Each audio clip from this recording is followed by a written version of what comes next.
Kimi, walang kaarte-arte, nagpasalamat sa fanay na nagbigay ng bouquet of red roses.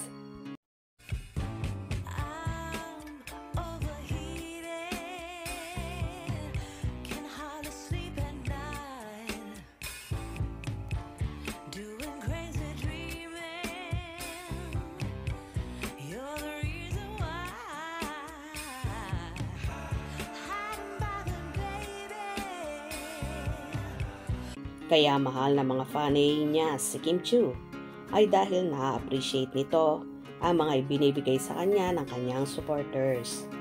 Ikinatuwa ng mga solid fan ang pagbibida ni Kim sa kanyang social media ng bouquet of red roses na bigay sa kanya ng grupo ni at Melody Rab 81264.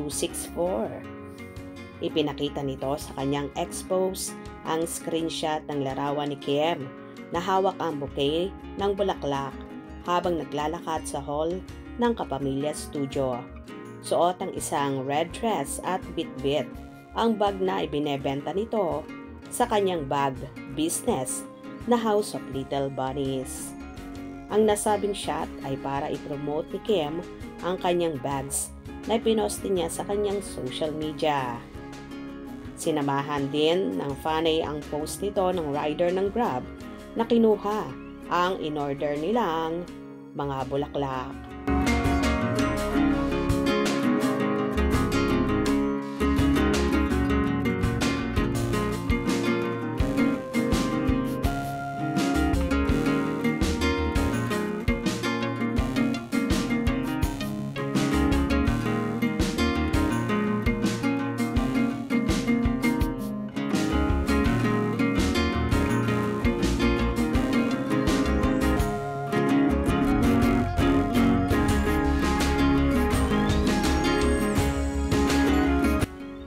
Natutuwang sabi ng fan, "Bumagay kay Kimi, in-order nating flowers, di ba, Teng?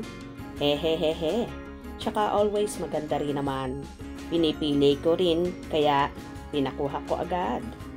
Bilang pasasalamat, nag-comment si Kim at nirepost ang post ng nasabing fan.